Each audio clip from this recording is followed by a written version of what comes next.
بسم اللہ الرحمن الرحیم۔ میرے چینل میں آپ سب کو خوش آمدید۔ حضرت نوح علیہ السلام اللہ کے رسولوں میں سے بھیجے گئے پہلے رسول ہیں۔ قرآن کریم میں متعدد مقامات پر آپ کا ذکر ہوا ہے۔ جب اللہ تعالیٰ نے حضرت نوح کو رسالت عطا فرمائی تو اس وقت آپ کی قوم بت پرستی جیسے عظیم گناہ میں مبتلا تھی۔ آپ کی قوم ہر قسم کے بتوں کی پوجا کیا کرتی تھی۔ وہ انہی بتوں کو اپنا خدا مانتے اور گردانتے تھے اور ان کی عبادت کیا کرتے تھے۔ قرآن کریم میں اللہ نے فرمایا، بلا شبہ ہم نے نوح کو اس کی قوم کی طرف رسول بنا کر بھیجا۔ حضرت نوح علیہ السلام نے اپنی قوم کو توحید کی دعوت دی، کبھی چھپ کر اور کبھی علل اعلان۔ انہیں توحید اور اللہ کی عبادت کے لیے راضی کیا، لیکن آپ کی قوم آپ کی بات سننے اور ماننے کے لیے تیار نہ تھی۔ حضرت نوح علیہ السلام نے اپنی قوم سے کہا کہ اے میری قوم، تم خدا کی بندگی کرو تو تمہارے مال اور اولاد میں کثرت ہوگی اور قحط سالی ختم ہو جائے گی اور بارشیں زیادہ ہوں گی۔ نوح علیہ السلام نے نہایت نرمی سے اللہ کا پیغام لوگوں کو پہنچایا، لیکن لوگوں نے اسے یہاں تک رد کیا کہ جب کسی کی موت کا وقت قریب آتا تو وہ پچھلوں کو وصیت کرتا کہ دیکھو نوح کی بات ہرگز نہ ماننا اور اپنے باپ دادا کے بنائے ہوئے دین کو ہرگز نہ چھوڑنا۔ بے شک نوح تو یہی چاہتا ہے کہ تم اپنے باپ دادا کے بنائے ہوئے بتوں کو چھوڑ کے اس کی بات مان لو اور اس کے دین پر عمل کرنے لگو۔ وہ آپ کے پیچھے بچے بھیج دیتے جو آپ کا مذاق اڑاتے اور آپ کو پتھر مارتے، لیکن آپ اللہ سے اپنی قوم کے لیے مغفرت طلب کرتے۔ آپ کی قوم آپ کا مذاق اڑاتی اور آپ سے کہتی کہ اے نوح، ہم تمہارے پر کیسے ایمان لائیں، جبکہ ہم دیکھتے ہیں کہ تمہارا ساتھ دینے والے، تم پر ایمان لانے والے تمام کے تمام غریب لوگ ہیں۔ یہ وہ غریب لوگ ہیں جن کا کوئی حامی و مددگار نہیں، اور بے شک یہ ذلیل و رسوا ہیں۔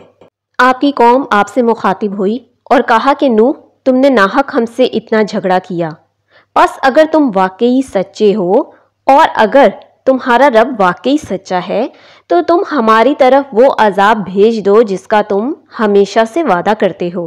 نوح علیہ السلام نے فرمایا کہ اے میری قوم، عذاب بھیجنا یا نہ بھیجنا میرے ہاتھ میں نہیں، یہ صرف اللہ کے اختیار میں ہے، اگر وہ چاہے تو عذاب نازل فرما دے۔ کئی سو سال کی محنت کے بعد صرف 80 افراد نے اسلام قبول کیا۔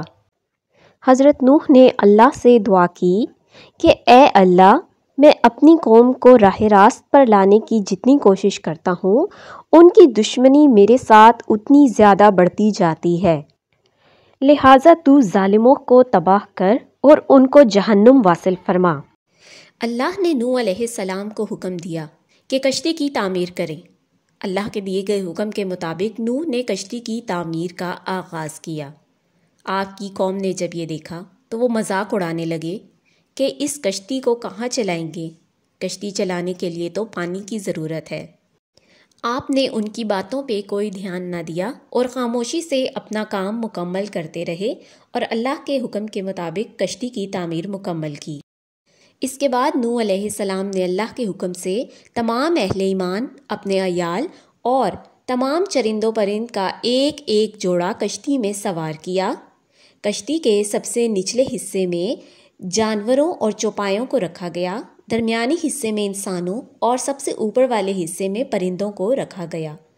جب تمام اہل ایمان اور چرند و پرند اس کشتی میں سوار ہو گئے تو اللہ نے زمین کو حکم دیا کہ اپنا پانی اگل دے، اور پھر زمین پانی اگلنے لگی، یہاں تک کہ ہر جانب سے چشمے نکلنے لگے، تندوروں سے پانی پھوٹنے لگا۔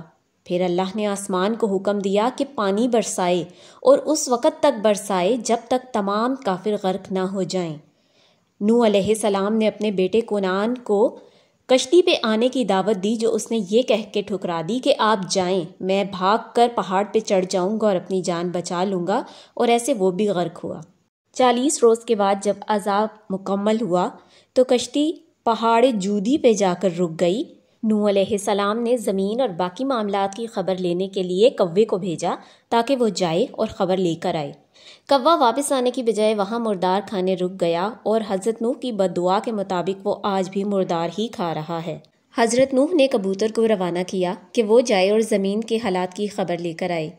کبوتر واپسی پر اپنی چونچ میں زیتون کی ہری شاخ لے کر آیا اور اسی باعث دنیا میں آج تک امن کا پیغمبر سمجھا جاتا ہے۔ حضرت نوح کی کشتی سے باہر آنے والے اہل ایمان دنیا میں پھیل گئے اور انہی کی باعث آج دنیا میں انسانی نسل موجود ہے، اور اسی سبب سے نوح علیہ السلام کو آدم ثانی بھی کہا جاتا ہے۔